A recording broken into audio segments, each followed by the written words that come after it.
विराट, सब सही है। बहुत अच्छा है कि आप एक डॉक्टर हैं। किसी इमरजेंसी में या कभी इनकी तबीयत खराब हो तो आप इनका ध्यान रख सकती हैं। मैम, क्या आप मुझे आपका नंबर दे सकती हैं? वो कभी मुझे इमरजेंसी में ज़रूरत लगी तो मैं डायरेक्टली आपको कॉल कर लूँगी। मैं हॉस्पिटल के किसी इंटर्न पे भरोसा नहीं कर सकती। अरे मैं एक जानकार डॉक्टर से ही अपना इलाज करवाना चाहती हूँ और बच्चे के लिए भी वही बेहतर रहेगा। ये बच्चा बहुत खुशनसीब है कि इसकी माँ एक डॉक्टर है। मैं आपको अपना नंबर दे देती हूँ, लेकिन मैं दावे के साथ कह सकती हूँ कि आपकी ज्यादातर तकलीफ डॉक्टर से ही खुद ठीक कर देंगे। आप घबराइए मत पाकी दीदी, आप एकदम सुरक्षित हाथों में हैं।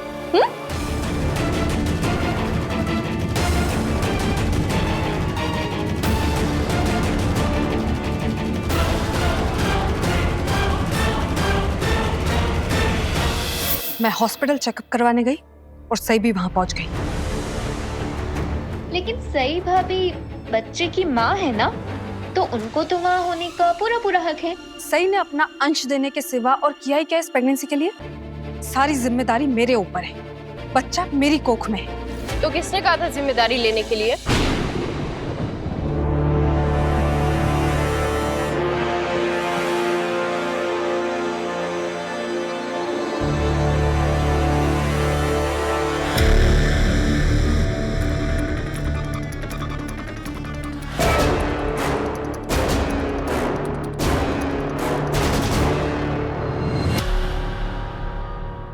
आप भला उस आखिरी मौके पे वहां मौजूद क्यों थी जहां आपकी जरूरत ही नहीं थी?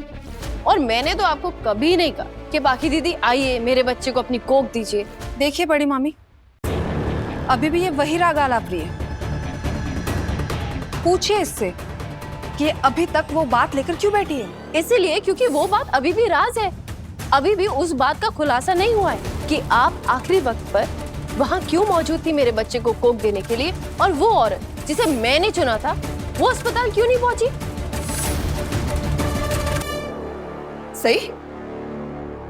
अब जब तक पत्रलेखा बच्चे को जन्म नहीं देगी तो उसे इस बात के लिए ताने मारती रहेगी। मैं कहाँ ताना मारी हूँ काकू, बल्कि यही बेवजह नखरे दिखा रही हैं। ये खुद आई थी ना हमारे पास अपनी कोख देने हमारे बच्चे को। बोलिए, आई थी ना?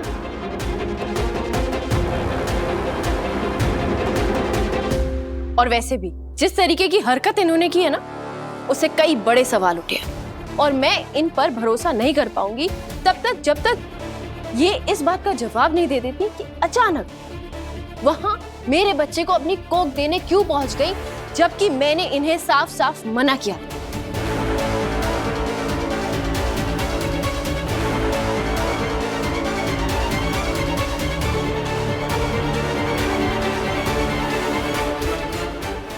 जिस तरह से सही को मुझ पर भरोसा नहीं है ना बड़ी मामी, वैसे ही मुझे भी इस पर भरोसा नहीं है।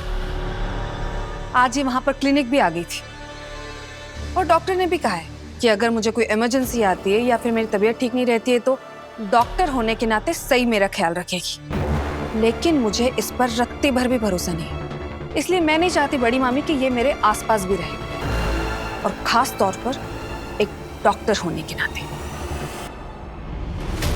मैं नहीं चाहती कि इसकी वजह से मेरे बच्चे को कुछ हो। मेरा बच्चा?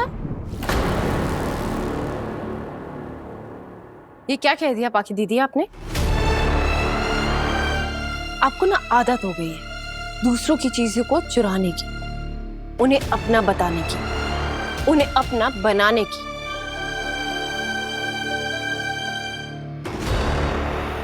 ऐसा ही आप विराट सर के साथ कर रही हैं ना?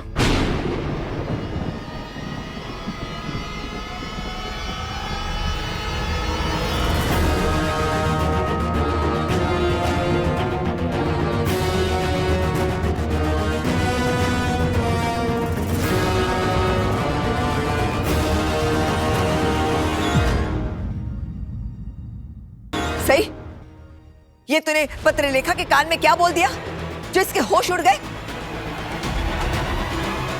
ये इनके और मेरे बीच की बात है, हमारा सीक्रेट, राज। और पाकी दीदी, मेरा बच्चा है अगर आप बार बार ये बात भूल रही है ना, तो एक काम कीजिए, अपने हाथ पे ना एक नकली टैटू करवा लीजिए 9 महीने के लिए, कि आपकी कोख में सई विराट चव्हाण का बच्चा है।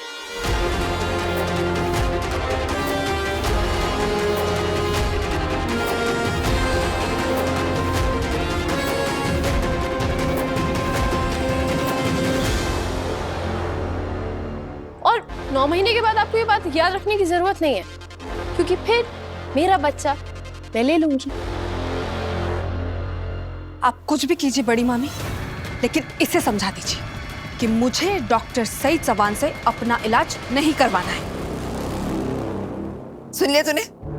खुद को इतनी बड़ी डॉक्टर समझती है, इतना भी नहीं पता कि एक गर्भवती महिला के मन में जो उलझन होती है, जो परेशानी होती है, उसका असर बच्चे पर भी पड़ सकता है। अरे सिर्फ तू ही क्या, हम सबको जो पत्र लिखा चाहे हमें करना पड़ेगा, क्योंकि आखिर चव्हाण खानदान का चिराग इसकी कोख में पड़ रहा है।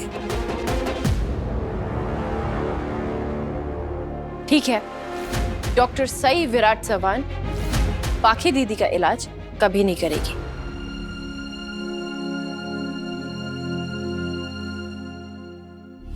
लेकिन मिसेस सई विराट चव्हाण को और इस बच्चे की आई को पाखी दीदी खुद से अलग नहीं रख सकती।